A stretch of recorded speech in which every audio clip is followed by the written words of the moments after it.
Pipeline વ્યક્તિ દીઠ 70 litre લખે નખાયેલી હતી અને સુધારા સાથે 100 લીટર પાણી વ્યક્તિ દીઠ મળે એવી સંપ ટાંકો અથવા તો પાઇપલાઇન આજે સુધારણાનું કામ ચાલી રહ્યું છે। આ ચારે ચાર ઝોનમાં પીવાના પાણી માટે પૂરતા પ્રમાણમાં એનો સ્ટોરેજ હોય અને વ્યક્તિ દીઠ 100 લીટર પાણી મળી રહે એ રીતની પીવાના પાણી માટેની પાઇપલાઇનો અલગથી જ્યાં નાખવાની છે એના કામો મોટા ભાગના ચાલી રહ્યા છે। એ અહીંયા કુલ આ સુધારણાના કામ 217 કરોડ રૂપિયાના 4 ઝોનમાં કામ ચાલે છે।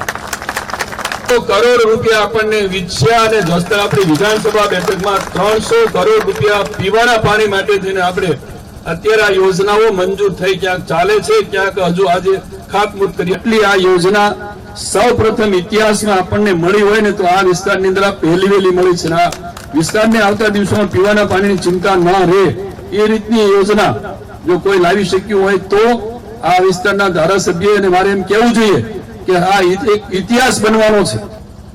વારંવાર લાઇટ જવાથી, લીકેજ થવાથી અથવા કોઈના કોઈ કારણોસર ક્યારેક ક્યારેક પાણી પુરવઠામાં વિક્ષેપ પડે છે, એના માટે વૈકલ્પિક વ્યવસ્થા તરીકે એટલા માટે આખી યોજના કાર્યરત થઈ અને કુલ 70.74 કરોડની નેટ અને 82.69 કરોડની ગ્રોસ રકમ સાથેની આ સૌથી મોટી યોજના આપણા વિસ્તારમાં થઈ રહી છે।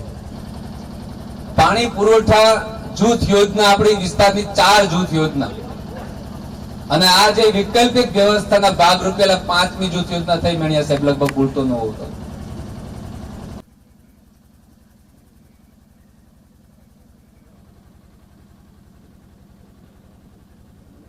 વાત કરીએ વિકાસની, મિત્રો કાર્યક્રમને આગળ વધારતા